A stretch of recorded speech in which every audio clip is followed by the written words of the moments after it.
今年鹿港的老板公園活動是對6月18辦到21，現場是展出真濟精彩的工藝品，親像是木雕、漆藝、歌仔等等。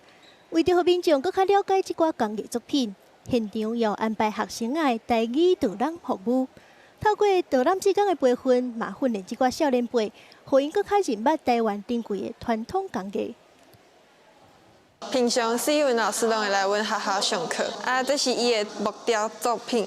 學生小解今年參加老板公園的工藝作品，練膽量嘛練台語。朝陽鹿港協會逐年佇老板公聖誕的時陣，攏會舉辦老板公園，邀請全台灣的工藝師用工藝品來獻給祖師。鹿港國際中小學為5年前開始加入學生導覽志工計劃，讓學生來小解工藝品。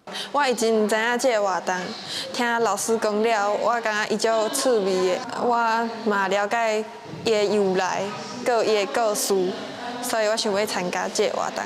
平常阮老師攏有教我木雕工藝，我對木雕工藝有興趣。參加這個活動，我會使閣較熟悉木雕的技術。學校表示，中華鹿港有真豐富的工藝發展歷史。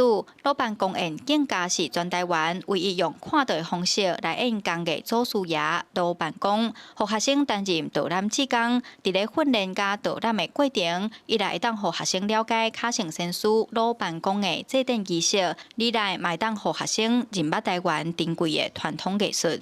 伊較特別的所在就是伊這個工藝看到，咱講擺演到。吼，咱這看到伊是用工藝作品來呈現。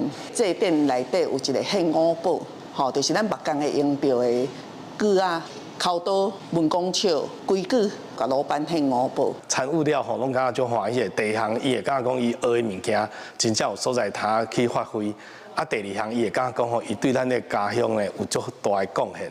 啊，第三項就是上直接的，就是因甲這個人客的來互動的時陣，因會感覺講，這個人客來賓係甲因直接甲因學樂。學校表示，老板公園是地方真有代表性的工藝活動，讓學生用台語、英語等無共語言來導覽，唔來當訓練表達能力加自信心，嘛讓囡仔透過實際參與，建立在地的文化認同，讓傳統工藝故事會當一代傳一代。記者楊淑晴，中華報道。